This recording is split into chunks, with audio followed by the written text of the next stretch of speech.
दोस्तों, स्वागत है आपका। आज हम डिस्कशन करेंगे पटवार एग्जाम के अंदर कंप्यूटर से संबंधित जो क्वेश्चन पूछे गए थे उनके बारे में। आप सबको पता ही है, ये एग्जाम दो पारियों के अंदर हुआ था। शिफ्ट 1 और शिफ्ट 2 के अंदर दोनों के अंदर 15-15 क्वेश्चन पूछे गए थे। तो हम इन दोनों पारियों के अंदर पूछे गए प्रश्न को डिटेल के अंदर समझने की कोशिश करेंगे। ये सभी क्वेश्चन आप सब जो आगे आने वाले एग्जाम है, जैसे रीट मैन है, वीडियो है, 4th ग्रेड है, उनके लिए भी ये उपयोगी है। देखो, what is the full form of FTP in computer terminology, यानी कंप्यूटर शब्दावली में एफटीपी का पूर्ण रूप क्या है? File transfer protocol, file transmitted protocol, form transfer protocol और फाइल ट्रांसमिशन प्रोटोकॉल। तो आप सबको पता ही है एफटीपी का फुल फॉर्म क्या है? फाइल ट्रांसफर प्रोटोकॉल, जो कि एप्लीकेशन लेयर प्रोटोकॉल है। तो सही आंसर क्या हो जाएगा? ए। अगला देखो, प्रेजेंटेशन की समीक्षा करते समय प्रूफिंग अनुभाग में निम्नलिखित में से किस कमांड का उपयोग नहीं किया जाता? जो आपको पता है रिव्यू टैब के अंदर प्रूफिंग का जो ऑप्शन आता है उसके अंदर कौन कौन से कमांड होते हैं, आपको ये पता होने चाहिए। तो पहला ऑप्शन है voice button to find the correct pronunciation of particular word, यानी किसी विशेष शब्द सही उच्चारण खोजने के लिए वॉइस कमांड। दूसरा है किसी विशेष विषय या शब्द पर जानकारी खोजने के लिए रिसर्च बटन, या किसी विशेष शब्द के लिए पर्यायवाची या विलोम शब्द खोजने के लिए थिसॉरस बटन, या स्पेलिंग जो वर्तनी त्रुटि की जांच करनी है उसके लिए बटन। तो ध्यान रखना, आपको स्पेलिंग एंड ग्रामर से संबंधित बटन होता तो डी ऑप्शन तो सही है। दूसरा थिसॉरस ये भी होता है, इसका इस्तेमाल किया होता है जो सिलेक्टेड शब्द है उससे सिमिलर शब्द या उसके जो पर्यायवाचिक शब्द है उसको ढूंढने के लिए हेल्प करता है। और रिसर्च के द्वारा आप किसी विषय या किसी शब्द के बारे में जानकारी खोज सकते हैं। ये बी, सी और डी, ये तीनों ऑप्शन उसके अंदर होते हैं। लेकिन वॉइस कमांड के द्वारा किसी भी शब्द को काउंट करी पर्टिकुलर शब्द को आप नहीं खोज सकते, ये नहीं होता। सही आंसर क्या हो जाएगा? जो ए ऑप्शन है वो उसके अंदर नहीं होता। अगला देखो, स्प्रेडशीट में सेल डेटा का कौन सा प्रकार सामान्यतः प्रयुक्त नहीं होता? न्यूमेरिक वैल्यू, जो नंबर लिखे हो तो न्यूमेरिक वैल्यू तो होती है। डेट एंड टाइम, तो ये फॉर्मेट भी उसमें होता है। यूजर ऑथेंटिकेशन ये नहीं होता। लेबल और फॉर्मूला, तो आप जैसे कोई भी फॉर्मूला टाइप कर सकते हो सेल के अंदर, तो ये भी सही है।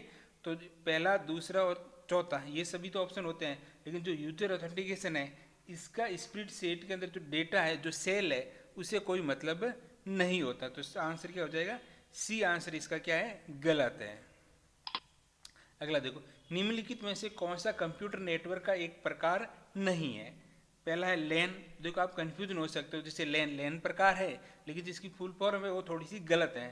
ठीक है, लार्ज एरिया नेटवर्क, जबकि लैन की फुल फॉर्म होती है लोकल एरिया नेटवर्क। तो ये आंसर क्या है? प्रकार नहीं है। मैन तो होता ही है, मेट्रोपॉलिटन एरिया नेटवर्क हो गया। और जो वैन है वाइड एरिया नेटवर्क, और पैन का मतलब पर्सनल एरिया नेटवर्क। तो देखो, ये वैसे तो प्रकार चारों ही होते हैं, बस ध्यान रखना जो लैन की फुल फॉर्म है ये गलत है। लार्ज एरिया नेटवर्क नहीं होता है, लोकल एरिया नेटवर्क होता है। अगला देखो, एमएस वर्ड में वर्तमान में खुले दस्तावेजों को बंद करने के लिए निम्नलिखित में से कौन सी शॉर्टकट कुंजी का उपयोग किया जाता है? यानी एमएस वर्ड के अंदर आपकी एमएस वर्ड की विंडो ओपन हो रखी है, अगर आप उसको क्लोज करना चाहते हो, बंद करना चाहते हो, तो आप किसका इस्तेमाल करोगे? तो उसके लिए हम इस्तेमाल करते हैं Ctrl+W का। देखो, आर तो राइट के लिए होता है, Ctrl+K हाइपरलिंक के लिए होता है। ठीक है, Ctrl+M है जो प्रेजेंटेशन के अंदर स्लाइड लाने के काम आता है। ठीक है, तो सही आंसर क्या हो जाएगा? ए। अगला देखो, निम्नलिखित में से कौन सा 1024 TB टेराबाइट की बराबर है? यानी 1024 टेराबाइट है वो किसके बराबर होती है? एक एक्साबाइट के बराबर, एक योटाबाइट के बराबर, एक गीगाबाइट के बराबर, एक पेंटाबाइट के बराबर। तो ये होती है एक पेंटाबाइट के बराबर। किसके बराबर? 1024 TB किसके बराबर होती है? एक पेंटाबाइट के बराबर होती है। अगला देखो, निम्नलिखित में से कौन सा आउटपुट डिवाइस है? Which of the following A output device? Projector, keyboard, mouse, scanner. तो आप सबको पता है जो कीबोर्ड, माउस और स्कैनर है ये तीनों तो इनपुट डिवाइस है। प्रोजेक्टर है, अगर आप किसी भी विजुअल को बड़े पर्दे पर दिखाना चाहते हो तो उसके लिए हम प्रोजेक्टर का इस्तेमाल करते हैं। तो सही आंसर क्या हो जाएगा? ए। अगला देखो, निम्नलिखित में से कौन से प्रकार का कंप्यूटर का सबसे तेज है, यानी कि इनमें से कौन सा प्रकार का कंप्यूटर जो सबसे तेज है और विशेष अनुप्रयोग के लिए उपयोग किया जाता है, जहां बड़ी मात्रा में गणितीय गणना की आवश्यकता होती है। नोटबुक कंप्यूटर है, माइक्रो कंप्यूटर, पर्सनल कंप्यूटर या सुपर कंप्यूटर। तो ध्यान रखना जो सबसे तेज कंप्यूटर वो कौन सा है, सुपर कंप्यूटर। तो सही आंसर क्या हो जाएगा, डी। अगला देखो, पावर पॉइंट में कौन सा टेब शेप को इंसर्ट करने की अनुमति देता है, यानी अगर पावर पॉइंट के अंदर आप किसी स्लाइड के अंदर काम कर रहे हो, अगर आपको कोई शेप इंसर्ट करनी है तो आप किस टेब का इस्तेमाल करोगे, रिव्यू टेब का, इंसर्ट टेब का, डिजाइन टेब का या व्यू टेब का। तो ध्यान रखना अगर आपको MS पावर पॉइंट में कोई भी ऑब्जेक्ट इंसर्ट करना है तो हम इंसर्ट टेब का इस्तेमाल करते हैं। किसका इस्तेमाल करते हैं, इंसर्ट टेब का इस्तेमाल करते हैं। अगला देखो, कंप्यूटर विज्ञान के क्षेत्र में निम्नलिखित में से SSD का पूर्ण नाम क्या होता है। तो SSD आम बोल चाल के अंदर जो स्टोरेज डिवाइस है तो उसकी फुल फॉर्म क्या होती है, semi storage device, solid state drive, solo storage device, short storage device. तो इसका सही फुल फॉर्म है बी, सॉलिड स्टेट ड्राइव। ठीक है। अगला देखो, अपनी कार्य प्रणाली के अनुसार निम्नलिखित में से कौन सा कंप्यूटर की श्रेणी में नहीं आता। यानी आपको पता है कार्य प्रणाली या जो काम करने के तरीके के आधार पर कंप्यूटर के 3 प्रकार होते हैं, एनालॉग, डिजिटल और हाइब्रिड। तो आपको देखना कि इन 3 नाम के अलावा कौन सा नाम है जो कंप्यूटर की श्रेणी के अंदर नहीं आता है। ठीक, काम करने के तरीके के आधार पर। देखो एनालॉग होता है हाइड्रोब्रिज, है ना, हाइड्रोब्रिड, इस नाम का कोई हाइब्रिड होता है। ठीक है, तो जो बी आंसर है ये क्या है, गलत है। एनालॉग होता है, डिजिटल होता है और हाइब्रिड होता है। ठीक है, हाइड्रोब्रिड नाम का कोई कंप्यूटर नहीं होता। अगला देखो, ऑपरेटिंग सिस्टम का कौन सा घटक फाइलों को मैनेज के लिए जिम्मेदार है। यानी ऑपरेटिंग सिस्टम का कौन सा मैनेजिंग है ना, which component of operating system is responsible to managing the file. यानी फाइल को मैनेज करने के लिए ऑपरेटिंग सिस्टम का कौन सा कंपोनेंट है। ठीक है, memory manager, process manager, device manager, file system manager. तो इसके लिए होता है फाइल सिस्टम मैनेजर, फाइलों को मैनेज करने का काम करता है फाइल सिस्टम, जैसे न्यू टेक्नोलॉजी फाइल सिस्टम है। ठीक है, तो सही आंसर क्या हो जाएगा, डी। अगला देखो, जो लिनक्स ऑपरेटिंग सिस्टम का एक प्रकार है, जो Linux is a family of operating system, multi source, time sharing source, open source, close source. तो ध्यान रखना जो लिनक्स ऑपरेटिंग सिस्टम है ये ओपन सोर्स है। कैसा है, ओपन सोर्स है, इसका कोड फ्री के अंदर उपलब्ध है, आप अपनी सुविधा के अनुसार उसमें कुछ भी बदलाव कर सकते हो। तो लिनक्स क्या एक ओपन सोर्स ऑपरेटिंग सिस्टम है। अगला देखो, MS वर्ड में हाइपरलिंक डालने के लिए निम्न में से कौन सी शॉर्टकट कुंजी का उपयोग किया जाता है। यानी MS वर्ड के अंदर अगर आप हाइपरलिंक लगाना चाहते हो या जोड़ना चाहते हो तो उसके लिए आप किस प्रकार की शॉर्टकट कुंजी का इस्तेमाल कर सकते हो। तो पहला देखो Alt+X, कंट्रोल की, Ctrl+S और Ctrl+F। तो ध्यान रखना हाइपरलिंक के इस्तेमाल, हाइपर के लिए हम इस्तेमाल करते हैं Ctrl+K कुंजी का। अगला देखो, निम्नलिखित में से कौन सा ऑपरेटिंग सिस्टम का वर्गीकरण नहीं है। Which of the following is not classification of operating system. Multi source, multi threading, source नहीं मल्टी थ्रेडिंग है। ठीक है, टाइम शेयरिंग सोर्स कैसे, टाइम शेयरिंग ऑपरेटिंग सिस्टम है। ओपन, ठीक है, थोड़ी सी तरह से तक गलत हो गए थे, इंग्लिश वाले मैंने मिस्टेक कर दी, ये हिंदी वाले देख लो। Multi threading operating system, time based operating system, multi programming operating system और मल्टीटास्किंग ऑपरेटिंग सिस्टम। तो देखो time sharing, time based operating system होता है, मल्टी प्रोग्रामिंग, मल्टी टास्किंग होता है, जबकि मल्टी थ्रेडिंग ऑपरेटिंग सिस्टम नहीं होता। ठीक है, ये प्रोसेसर का एक प्रकार होता है, ऑपरेटिंग सिस्टम का एक प्रकार नहीं होता। अगला देखो, निम्नलिखित में से कौन सेंट्रल प्रोसेसिंग यूनिट यानी CPU का घटक नहीं है। कंट्रोल यूनिट बिल्कुल होती है, विजुअल डिस्प्ले यूनिट ये आउटपुट का पार्ट है, CPU का पार्ट नहीं है। अर्थमेटिक लॉजिकल यूनिट ये भी सीपीयू का पार्ट है, और मेमोरी रजिस्टर ये भी सीपीयू के ऊपर लगी होती है रजिस्टर, ठीक है। तो इसका सही आंसर है बी, विजुअल डिस्प्ले यूनिट, जिसको मॉनिटर भी बोल सकते हैं। तो ये आउटपुट डिवाइस का पार्ट है, सीपीयू का पार्ट नहीं है। अगला देखो, कंप्यूटर शब्दावली में यूएसबी का क्या अर्थ है? जो यूएसबी उसकी फुल फॉर्म क्या है? Unique serial booster, universal serial bus, universal series base, unilateral series base. तो इसका जो सही आंसर है universal serial bus, B answer इसका क्या है, एकदम सही है।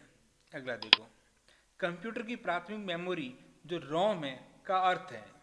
The primary memory of computer Rome stand for random only memory, read only memory, related old memory, read only memory, ठीक है, रीड ओनली, ठीक, ओल्ड गलत टाइप हो गया, रीड ओनली मेमोरी।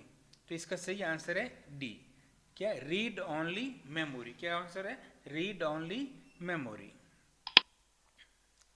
कंप्यूटर की मेमोरी की निम्नलिखित में से कौन सी इकाई गलत तरीके से जोड़ी गई है?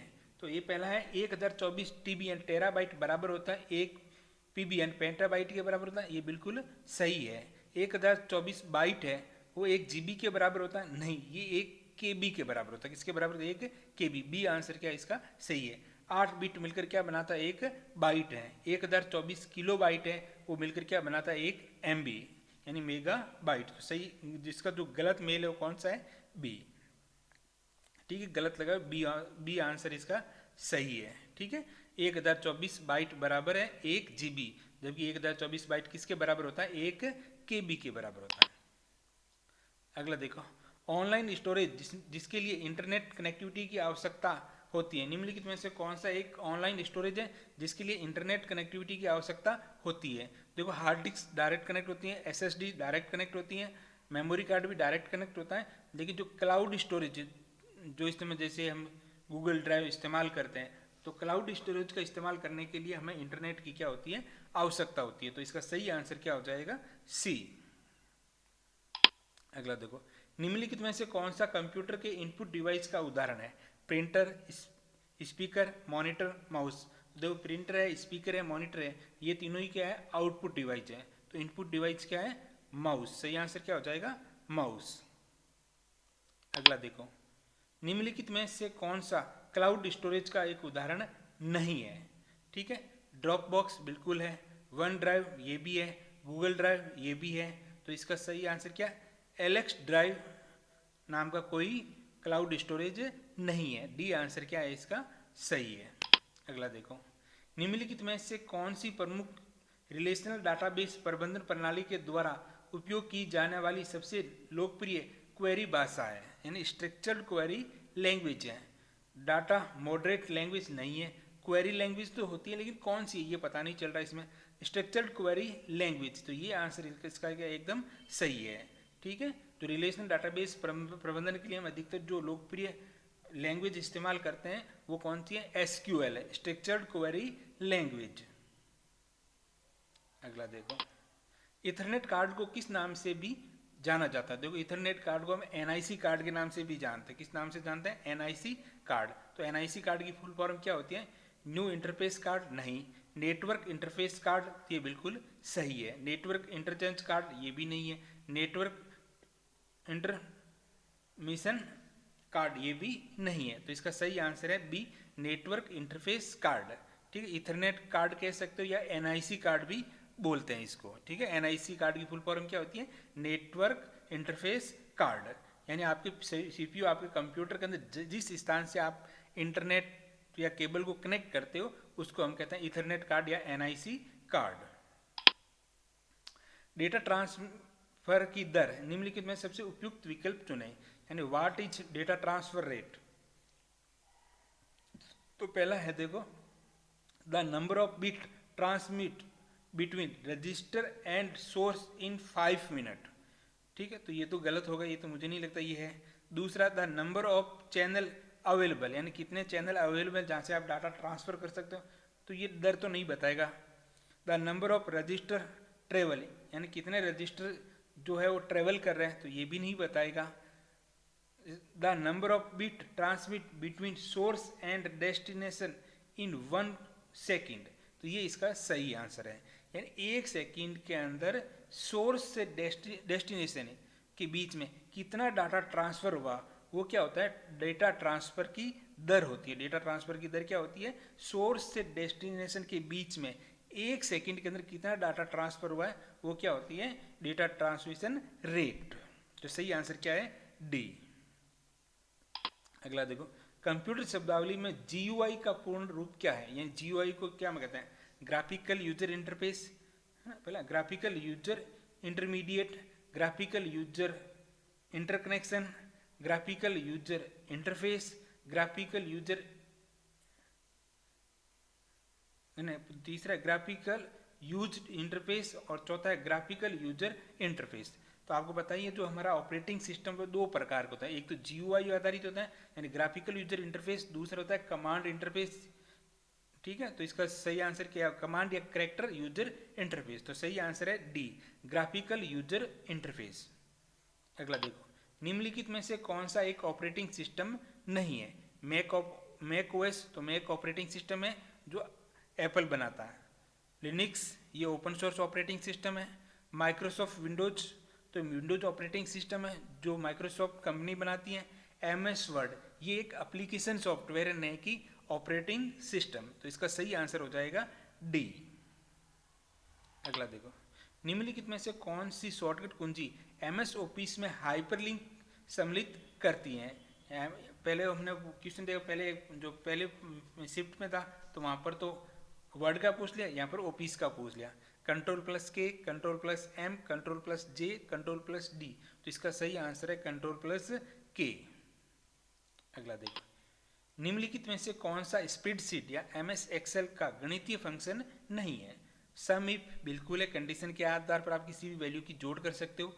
टुडे नहीं है, टुडे का मतलब इसके अंदर क्या होता है, करंट डेट आती है, करंट क्या आती है, डेट आती है, तो डेट अंक गणितीय फंक्शन नहीं है।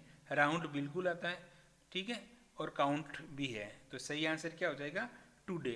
जो टुडे है वो अर्थमेटिक फंक्शन या अंक गणितीय फंक्शन नहीं है, ये डेट एंड टाइम से संबंधित फंक्शन है। अगला देखो, MS ऑफिस में व्याकरण और वर्तनी की जांच के लिए निम्नलिखित में से किस कुंजी का उपयोग किया जाता है। विच अमंग द फॉलोइंग की use for checking grammar and spelling in MS office. F1, F2, F9 या F7। तो हम इसके लिए इस्तेमाल करते हैं F7 का। ठीक है, तो उम्मीद करता हूँ आपको अच्छी तरह समझ में आया होगा। तो इस 30 क्वेश्चन से आप अंदाज़ा लगा सकते हो कि हाल फिलहाल कंप्यूटर से संबंधित जो सामान्य परीक्षाएं होती हैं उसके अंदर किस प्रकार के क्वेश्चन पूछे गए थे। तो उम्मीद करता हूँ आपको समझ में आया होगा। मिलते हैं नेक्स्ट किसी और वीडियो के अंदर।